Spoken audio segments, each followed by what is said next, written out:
Los invitamos a sumarse como miembros a nuestra comunidad. De esta manera podrán acceder a beneficios exclusivos, intercambios en vivo con integrantes del equipo de En Perspectiva, newsletters especiales y bonificaciones en productos y servicios. Y sobre todo, estarán apoyando nuestro proyecto de periodismo profesional e independiente.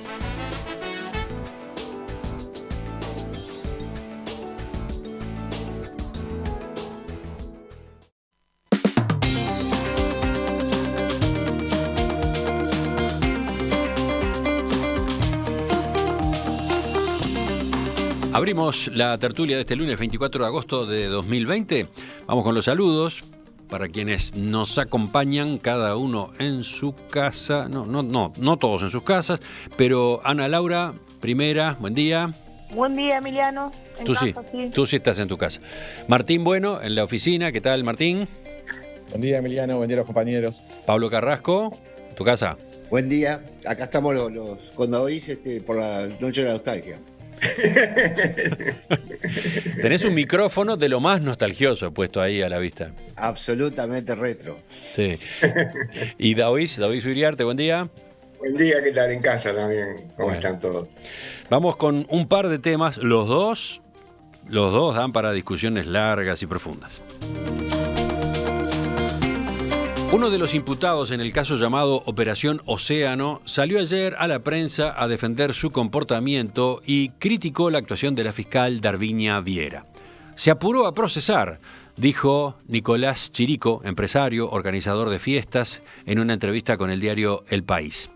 Aseguró, en primer lugar, que las dos menores le dijeron que eran mayores de edad, dijo que tiene los WhatsApp que lo prueban, y aclaró además que en el vínculo no hubo ningún tipo de retribución a cambio de las relaciones sexuales que mantuvieron. Ustedes saben, la llamada Operación Océano, que investiga casos de explotación sexual de menores, cuenta ya con más de 30 imputados y unas 18 víctimas. Es, a esta altura, la indagatoria de explotación sexual de menores más grande de la historia del país. El viernes se sumaron 8 nuevos formalizados en esta causa.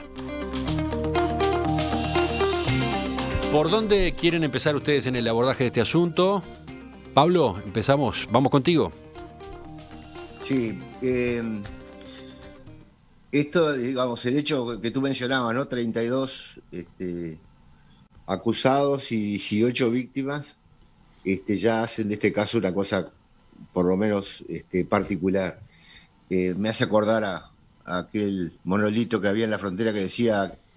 en la frontera con Brasil, que decía: aquí yacen 100 valientes brasileños que murieron peleando contra un cobarde uruguayo, ¿no? Y entonces lo que a mí cuando sale una ley, esto estamos hablando, me parece, y ya le pido perdón a Martín, porque es un tema jurídico, yo no sé nada, pero como usuario del sistema voy a hablar, y como un liberal. Cuando se aprueba una ley, nosotros los que no estamos en el tema no la leemos. Lo que me llamó la atención hoy es ver la ley en la cancha, verla funcionando, y allí sí, a mí como liberal me saltaron algunas alarmas. Entonces, es un tema que tiene muchos abordajes, porque no vengo a porque de por medio está la prostitución, ¿no? Como oficio y como ejercicio. Yo no vengo a discutirla, no es de eso que quiero hablar. Pero esto claramente no se trata de un padre que abusa de su hijo. Esto es los problemas derivados de este oficio que es el más viejo de la humanidad. Así que no estoy a favor de la pedofilia, por favor, porque voy a ir abriendo los paraguas para que la discusión no se los vaya a lo que todos estamos de acuerdo. Tampoco vengo a discutir qué lleva a una persona a prostituirse, sino a discutir si el origen de la relación, quién es la víctima y quién es el victimario. Así que tampoco apoyo el proxenetismo, que es una forma de prostitución que elimina las libertades individuales, ¿tá? Por lo tanto, tampoco quiero que nos vayamos para ahí, porque también estamos todos de acuerdo. El tema para mí es que la aplicación de la ley, en este caso específico, anda en el borde de tocar vacas sagradas para mí, como son, por ejemplo, yo tengo la sensación de que la carga de la prueba se ha invertido, digamos. Básicamente van descubriendo los chats y van siendo formalizados de una manera casi express, mecánica. Me parece que la presunción de inocencia también no la veo funcionando en este caso, así como digamos, todos sabemos quiénes son, la filtración de los nombres a la prensa, haciendo que haya una condena previa al juicio, ¿no? Desde los scratches, los divorcios que he generado, los dolores familiares, es decir, toda esa parte de la condena ya está en pleno funcionamiento y todavía no empezó el juicio. Después hay acusaciones concretas, ¿no? Como la falta de acceso al expediente. Yo no sé si son verdad o no son verdad, pero si lo fueran sería muy grave. Enterarse 5 minutos antes de la audiencia de formalización, qué fue lo que dijo la víctima, por ejemplo, para poderse preparar, ¿no? En algunos casos se habla de que no hay un delito o no hay una semiplena prueba, como dicen los abogados, de que justifique la formalización.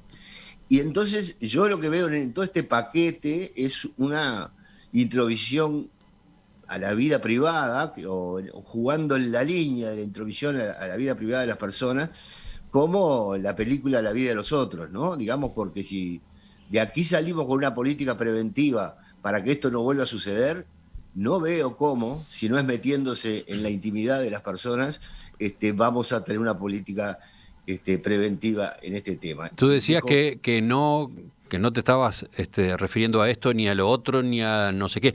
Pero sabés que ya con lo que dijiste tenés varias respuestas, ¿no? Por ejemplo, una que se reitera en varios mensajes, por ejemplo de Mariano L., es que alguien le explique a Pablo Carrasco que la prostitución de menores en Uruguay no existe. Varios mensajes van por ese lado, ¿no? La prostitución de menores no debería ser llamada prostitución, sino abuso, señor, abuso. Por ahí viene este primer planteo, ¿no? Voy a eso en la segunda intervención para no hacerla larga. ¿Quién sigue? ¿Quién toma la palabra ahora? Ana Laura. Primer punto, sí, este no es un caso sobre prostitución, entre otras cosas porque la prostitución es legal en Uruguay, entonces si fuera un caso sobre prostitución, no habría 32 formalizados, ¿sí? No habría, la mayoría de los formalizados no estarían formalizados, hay algunos por proxenetismo, que sí es un delito, y algún otro delito asociado. Este no es un caso sobre prostitución, cuando involucra a menores de edad, se entiende desde el punto de vista legal, Martín me perdona acá también, pero se entiende desde el punto de vista legal que un menor de edad no tiene la capacidad para tomar la decisión de consentir una relación sexual a cambio de dinero, que digamos que es la definición de prostitución. Eso en primer lugar. En segundo lugar, esto de que es sobre la vida privada. También entendíamos hace unos años que la violencia doméstica era sobre la vida privada. También entendíamos que era una cuestión de una relación de pareja en la que no había que meterse, ¿sí? O sea, como sociedad, no en Uruguay, sino en el mundo, venimos reformulando qué entendemos por el eje privado y qué entendemos por el eje público en una sociedad. Eso es parte de que evolucionamos como sociedad, cambiamos, pensamos cosas distintas. ¿Sí? A mí lo que me interesa es que hablemos un poco del enfoque que se le está dando a este tema, que se le sigue dando de manera sistemática en la mirada de muchos integrantes de la sociedad, que tiene que ver con la preocupación por el victimario, mucho más que por la víctima, y el ojo puesto en las características de la víctima. Digamos que en los últimos días se ha hablado mucho de las garantías, que obviamente son importantes. También se ha hablado mucho de si entregaban cédulas falsas o no entregaban cédulas falsas. ¿A qué voy? Esto, digamos, forma parte de una serie de un término acuñado en lo que se llamó la segunda ola feminista en la década del 70, que se llama la cultura de la violación, que tiene varias características, ¿sí? La discusión sobre el consentimiento es una, por ejemplo, ¿sí? Los chistes sobre violación es otra. Y una muy importante que forma parte de lo que se define como la cultura de la violación es esta concentración en el relato de la víctima, ¿sí? En ver si la víctima se puso en el lugar de convertirse en víctima o no se puso, en vez de hablar del relato del victimario. Yo les quería recomendar un libro de una editora francesa que se llama Vanessa Springora, es francesa, ¿sí? Esa editora fue violada cuando tenía 14 años de manera sistemática por un escritor francés muy connotado, ¿sí? Que se llama Xavier Matzneff, ¿sí? Ahora en el 2019 ya publicó el libro, donde cuenta todo esto. Él era una vaca sagrada de la literatura francesa, aunque no tenía mayores problemas en escribir incluso sobre que tenía relaciones sexuales con menores de edad y hacer un culto de las relaciones sexuales con menores de edad. Pero ella escribe una frase que me parece como muy interesante en ese libro, se las voy a leer. Ella dice: ¿por qué un adolescente no puede enamorarse de un hombre 36 años mayor? No es mi atracción lo que debe cuestionarse, sino la suya hacia mí. O sea, ella lo que dice es, el problema acá no es que una adolescente, o no es el problema más grave, digamos, que una adolescente se sienta atraída por un hombre mayor. Deberíamos trabajar como sociedad en ver por qué pasa eso. Hay varias explicaciones. Pero acá lo interesante es por qué la discusión se centra en si la cédula era falsa o no era falsa, cuando en realidad tal vez tendríamos que hablar sobre por qué una persona, un hombre grande, que tiene, todos los formalizados tienen más de 40, cerca de 50 y hay de 70, ¿por qué una persona de esa edad le tiene que pedir la cédula a una adolescente para estar seguro de que es mayor de edad? Si vos tenés que pedirle la cédula a una adolescente para estar seguro de si es mayor de edad, debería ser esa la pauta de que tal vez no tengas que tener un vínculo sexoafectivo por dinero, favores o lo que sea. Tal vez deberías ocuparte de otras cosas. Y era un poco eso lo que quería decir. Bien, y da para mucho más, así que vamos a continuar ahora. Tenemos dos abogados en la mesa esta mañana. Primero, Martín. Bueno, ahora yo tengo una posición que puede parecer contradictoria, pero no es. Yo creo que no lo es. Primero, ¿por qué lo de la cédula es importante? Es muy importante lo de la cédula de identidad. Porque una persona de 60, 70 años que se interesa en una chica menor, para mí, en lo personal, puede ser un ser despreciable, absolutamente despreciable. Pero la ley marca un límite de edad. ¿Tá? Y para cometer un delito hay que infringir ese límite de edad arbitrario que nos hemos fijado. Ese límite son 18 años. Por lo cual, si yo me convierto en un ser despreciable, que ando buscando chiquilinas muy jovencitas para tener relaciones, pero cumplo con lo que me marca la ley, únicamente soy un ser despreciable para una concepción ética o moral. Nada más que eso. ¿Bien? Por eso lo de la cédula es importante. Yo creo que termina siendo un elemento importante. Entiendo, Ana Laura, que quizás quita el foco, pero acá estamos hablando de un juzgado penal. Estamos hablando de la posible prisión de personas, ¿tá? Por lo cual yo como abogado, ¿tá? Necesariamente el tema de la cédula y de la conciencia y de la voluntad de estar con un menor o no, y de saberlo o no, o incluso de intentar tomar un recaudo para que sea mayor, desde el punto de vista penal, es central en este asunto. Dicho esto, quiero decir dos cosas cortas. Primero, yo creo que este tema de la Operación Océano es un hito que nos deja claro que la sociedad, en su conjunto, o por lo menos en su enorme mayoría, desprecia a los adultos que le pagan a menores para tener relaciones sexuales. Y que como tanto la ley los va a perseguir y los va a castigar. Ya está, no hay más doble discurso. No es más un chiste, no es más una gracia, no es más te muestro una foto, esas cosas que pasan en las reuniones de varones, que todos los que somos varones y vivimos en esa realidad sabemos lo que es. ¿Tá? No corre más. ¿Tá? Antes había muchos tipos de varones que no se metían en eso, de que no le interesaban, miraban para el costado, y había otros que estaban en esa. ¿Tá? Ahora sabemos que eso es un delito penal y es grave hacerlo. Yo creo que después de esta operación no queda duda de eso como mensaje general. Esto está mal al punto de ser un delito y te pueden perseguir. ¿Bien? Por lo tanto, si te gusta tener ese tipo de actividad privada, que creo que la gente en su, diríamos, actividad privada puede hacer muchas cosas, lo único que tenés que chequear 1, 2 y 3 veces, y aún con escribano público, es que tenga 18 años cumplidos. ¿Tá? Después vendrán las consideraciones éticas y morales que cada uno quiere.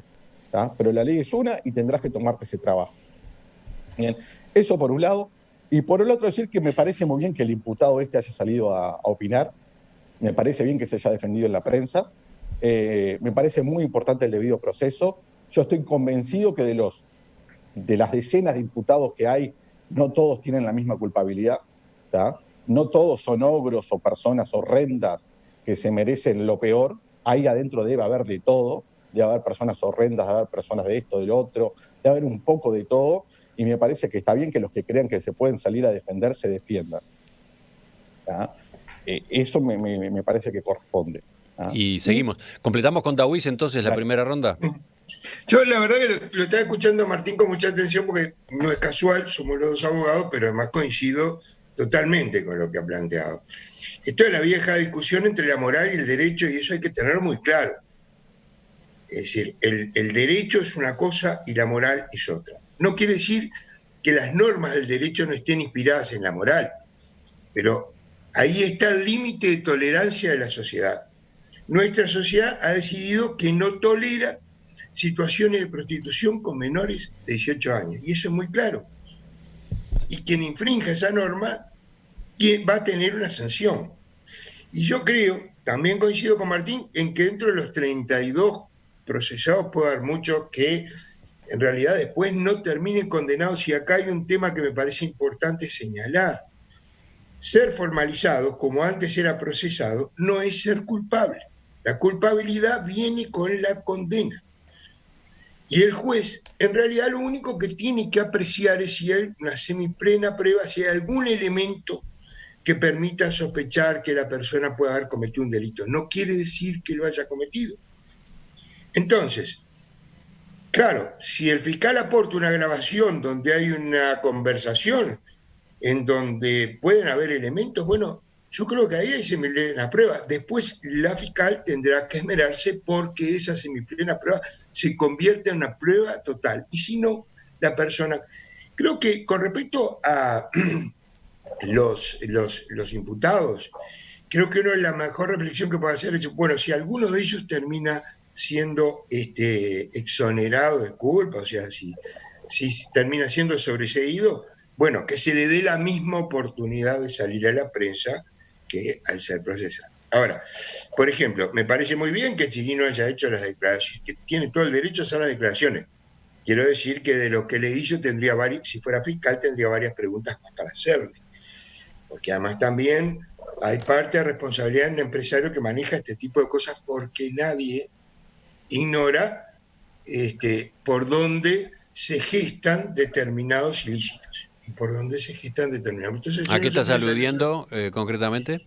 Y si uno se dedica a fiestas electrónicas y cosas por el estilo, sabe que tiene que tener mucho cuidado con la prostitución de menores, tiene que tener mucho cuidado con las drogas, etcétera. Entonces, creo que parece que es un tema de responsabilidad involucrarse. Pero bueno, eso, yo digo, será una cuestión judicial. Yo creo que acá el tema es muy claramente, hay dos aspectos. Uno moral, que lo juzga la sociedad en su conjunto, con distintas variantes y con distintas... Y uno que es estrictamente jurídico, que es donde la sociedad dijo, a partir de acá esto es un delito, y entonces si eran menores, y las personas sabían que eran menores, y además en muchos casos está probado por las declaraciones que vi, que sabían que eran menores. Bueno, igual hicieron la propuesta, Entonces, ahí no cabe duda que cruzaron la línea y se acabó. Lo otro, bueno, podrá ser discutible, y en lo que referían a la vez, yo estoy de acuerdo que hay todo un tema en la sociedad que hay que ver, probablemente sea por el machismo, por la historia de 2500 años de la humanidad, que hay que modificar en ese sentido, bueno, porque hay personas muy mayores, entre las cuales me incluyo, entre las cuales me incluyo de edad, que de repente tienen esa adicción, porque vamos a entender, no es amor, está claro que no es amor lo que están buscando, entonces, supongo que nadie racionalmente busca amor a cambio de una promesa, ¿no?, de retribución. Entonces eso, yo creo que ese es el sentido de la cosa.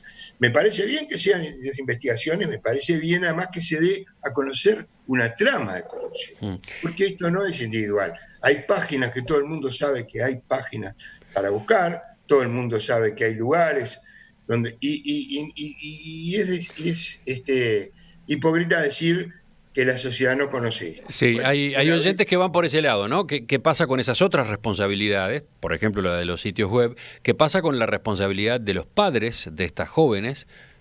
¿Por qué hacia allí no se dirige la atención? La fiscal lo ha dicho, cuando la entrevistamos acá, por ejemplo, señaló, vamos por partes. No es en este momento lo prioritario el comportamiento de los padres, pero evidentemente allí hay un flanco más. Y Y después está este tipo de mensajes como el de Carlos que dice: hay un ofrecimiento permanente de jóvenes de ambos sexos y de mayores a jóvenes y señoras hacia varones jóvenes, en redes, en ómnibus y en la calle. Eso se da. Cualquiera que quiera observarlo lo va a encontrar. Salgamos de la burbuja. Quizás era algo de esto que tú estabas mencionando recién, Daoiz. Sí, yo creo que todos en la sociedad lo vemos, pero casi se diría que hasta es común, digo, no es ni siquiera un secreto, y digo, entonces en realidad simplemente hay un tema donde la sociedad dice, bueno, hasta acá un delito. No es, en otras épocas y en muchos países la prostitución está prohibida. Acá llegamos a la conclusión de que no era una buena idea prohibir la prostitución. ¿Esto quiere decir que el Estado es favorable a la prostitución? No, el Estado no es favorable. El Estado va a tratar de educar a su sociedad para que la prostitución sea lo más pequeña posible. Pero Pablo, bueno, es una decisión social. Volvemos, Pablo, contigo. Sí, yo creo que no tenemos ningún derecho a ponerle una nota a la moral de las personas por las cosas que quieren hacer en su vida íntima. Yo entiendo de que Ana Laura lo vea una cosa horrorosa, de repente estamos de acuerdo, pero para mí no hay un Dios que dice qué es lo que está bien y qué es lo que está mal. Primero. Segundo, esto está muy contaminado con eso, y cuando yo digo que hay un castigo previo al juicio, estoy viendo a toda la sociedad condenando, digamos, por esta convicción moral de qué es lo que está bien y qué está mal. Yo vuelvo a insistir que para mí este es un caso de prostitución. El libro que hablaba Ana Laura creo que no es el caso. Acá no hay una víctima abusada durante años siendo menor, por quien sea. Acá hay 32 que usan un servicio de 18, ¿ah? Y a mí, en el caso, como decía Martín, debe haber de todo ahí adentro. Sin embargo, la respuesta siempre fue la misma, y es esa de que, por las dudas, están todos formalizados, ¿no? Y acá, ¿de dónde viene? ¿Cuáles son las fuentes de los orígenes de que se termina cometiendo este delito? Que yo acato y estoy de acuerdo, que será por un día, pero es como dice Daoiz, lo que hemos establecido entre nosotros. Bueno, por un lado está Tinder, que es donde estaban todas las chicas, y acá el funcionamiento yo creo que no es igual que en otras cosas. Es decir, ¿es culpable los clientes o es culpable Tinder que le pone a una persona, a quien le toca investigar que es menor de edad o no es menor de edad? O vas a pedirle una prueba de ADN, la partida de nacimiento al cliente, al usuario de servicio. Si Emiliano no le paga, los tiene en negro a los empleados, ¿somos los integrantes de la tertulia que deberíamos habernos dado cuenta de eso? No funciona así. Lo controlan a Emiliano. Lo deberían controlar a Tinder. Tinder mintió, indujo al error. Y en ese sentido, a mí me parece que lo de que no hay excusas no es tan así. No es tan así, digamos. Si ofrecen, el otro caso, las chicas por su cuenta se ofrecen en las fiestas o donde sea, no sé exactamente si son los clientes los que tienen la responsabilidad de descubrirlas y de demostrar que la cédula era falsa, y hay una clara inducción al error que a mí me parece que se está haciendo con tabla rasa. El procesamiento express, en situaciones que no tienen nada que ver seguramente entre las 32. ¿Ah?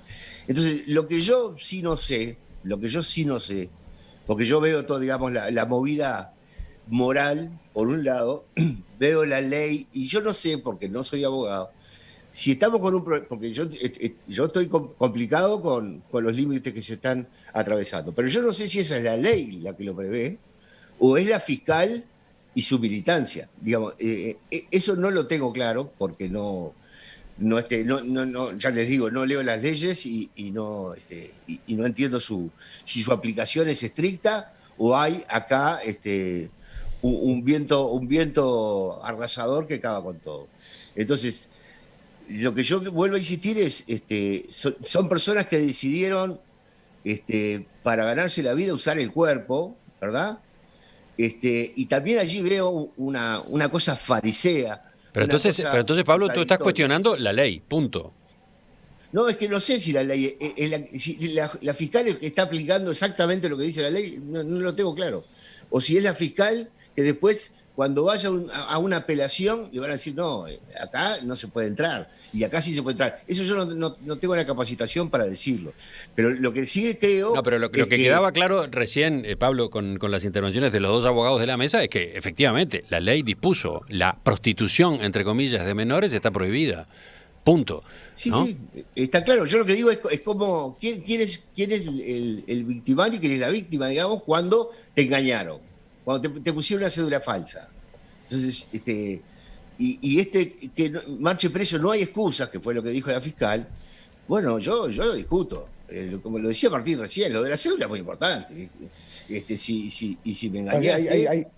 Perdón, pero Sí, me parece que hay dos cosas diferentes. Es una cosa cuando... o sea, jurídicamente es muy importante.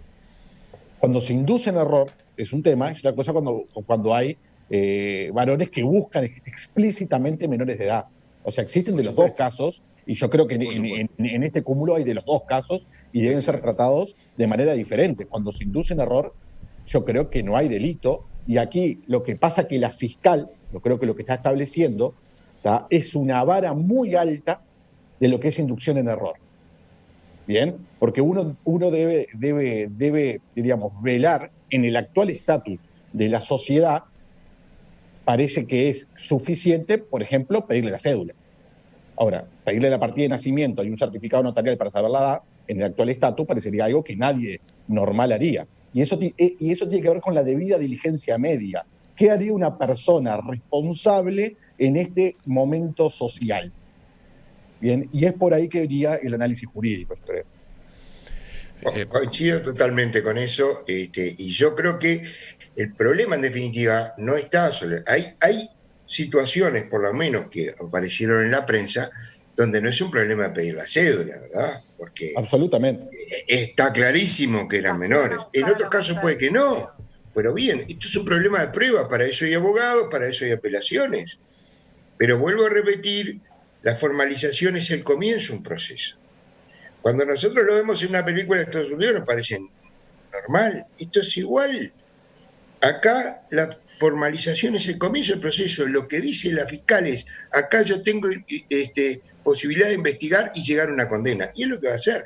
Y si no tiene las pruebas suficientes, si realmente lo único que hay es una cédula falsa y por determinadas condiciones la persona pudo haber sido inducida a error, creo que es muy probable que no sea condenado. Lo último, Ana Laura. A mí me gustaría decir un par de cosas, porque a veces si no quedan flotando algunas cosas. Yo no creo que nadie decida, y menos a los 18 años o a los 17, dedicarse a vender su cuerpo o favores sexuales para pagar cosas o para comprarse cosas. Eso es el resultado de una cosa que está, de varias cosas que están de fondo en una sociedad. Una es la asimetría en los vínculos, ¿sí? Yo insisto, sin duda que hay cuestiones de tipo legal y cuestiones de tipo moral, que sí hay en una sociedad, no digo en una sociedad como la uruguaya que es laica, pero sí hay un estatus moral que definimos como sociedad, sí hay cosas que consideramos que están mal aunque no sean ilegales, y sí hay cosas que consideramos que están bien aunque sean ilegales, como por ejemplo el contrabando, ¿sí? O sea, ese ejemplo de algo que es ilegal, pero como sociedad consideramos que no está tan mal y mucha gente lo practica. Dicho esto, me parece que lo que hay es una relación asimétrica, y cuando planteamos que un señor de 50 años, muy inserto en la sociedad, como es el caso de muchos de los formalizados, ¿sí?, algunos con profundos vínculos con la ley y cómo funcionan las instituciones, lo presentamos como una pobre víctima que fue engañado por una adolescente de 17 o 18 años y estaba confundido. Obviamente que Chirico tiene todo el derecho del mundo a dar una entrevista y a defender su posición. A mí, personalmente, me resulta difícil de creer que una persona que hace 25 o 30 años se dedica a organizar fiestas no sepa que se usan cédulas falsas, ¿sí? Y se presente a sí mismo como un señor que se confunde porque le mostraron una cédula, que se presente como una víctima de seres malévolos que a los 17 años deciden inocentemente y con total capacidad de decisión dedicarse a vender su cuerpo para comprarse cosas. Me parece que es bastante simplificante plantear las cosas en esos términos. Nadie decide. De hecho, el motivo, como bien explicaba Doris, el motivo por el cual en Uruguay la prostitución es legal es porque entendemos básicamente que la alternativa es llevar a la ilegalidad y a situaciones de mucho riesgo a personas que no tienen más remedio que dedicarse a la prostitución. No porque creamos como sociedad que uno puede... O sea, me impresiona un poco hablar de que esto es un servicio, porque básicamente estamos consumiendo al otro como un producto. Y si bien la prostitución existe de hombre a mujer y de mujer a hombre, está muchísimo más extendida en las mujeres, y eso tiene una explicación. La sociedad consume a las mujeres como si fueran objetos. Eso no es un invento mío, ni es una cosa casual que extrañamente se produce en Uruguay. Se nos va terminando... ¿Sí? Se nos va terminando el tiempo. Sí, redondeo. Las mujeres somos consumidas como un objeto, ¿sí? Y no como un sujeto en montones de cuestiones de nuestra vida, no solo en la prostitución, en los programas de televisión, en los grupos de WhatsApp de hombres que no llegan a consumir menores de edad, pero circulan fotos de menores de edad, que miran porciones de pornografía, que se vinculan a partir de la imagen de mujeres en situaciones sexuales. O sea, no, todo eso forma parte de lo que al principio yo categorizaba, y no es un invento mío, como la cultura de la violación. Y esto no es un hecho aislado, es, si se quiere, la ocurrencia de un caso extremo que en realidad tiene que ver con un montón de procesos que ocurren y atraviesan a toda la sociedad. Dice uno de nuestros oyentes, Víctor, utilizando una frase de otro ambiente: a todo negocio le llega su Uber. Bueno, en la prostitución de menores ya llegó. Y casualmente alguna connotación tecnológica hay de por medio, ¿no? Porque es evidente que la existencia de WhatsApp se complementa con la aprobación de la ley, ¿no? Es decir, las comunicaciones por WhatsApp con el registro que dejan han sido importantes a los efectos de esta investigación que se ha llevado a cabo. Bueno, y por otro lado están las plataformas en Internet en las que se vehiculiza una parte de este intercambio, ¿no? Que la fiscal también dijo que era el siguiente, además de los padres, el otro punto que todavía no ha sido investigado, pero formará eventualmente parte de la investigación, son las plataformas y su rol en estos procesos. Pablo, tú fuiste el que planteaste aquí la posición más desafiante. Claramente has quedado en minoría. Brevemente, ¿algún apunte para cerrar? No creo haber quedado tan en minoría. A mí me gustó muchísimo lo que escuché de Daoís y de Martín. Es más, me hicieron, como siempre me han hecho crecer ellos. Yo creo que la visión tuya, Ana Laura, es bastante parecida a que si se pudiera prohibir la prostitución y que no hay mujer que decida ser prostituta, no se ajusta a la historia de la humanidad, no solo a este momento. Y que el uso del cuerpo para esto, que se pone como un horror, bueno, no es muy distinto que del uso del cuerpo para hacerse un aborto, no es muy diferente al uso del cuerpo de Messi para hacer goles. Es decir, cantidad de gente usa el cuerpo y genera ingresos por eso. Y es bastante triste decir que las mujeres no tienen la capacidad de elegir, sino que las meten. Bueno, no es mi experiencia, no es mi vivencia, y no es lo que la historia a mí me esté mostrando. Es una opción tan válida como cualquier otra. Empieza otra discusión acá. Empieza evidentemente otro debate. Ya pasamos a otro tema. Sigue el punto 2 del orden del día en la tertulia dentro de unos minutos.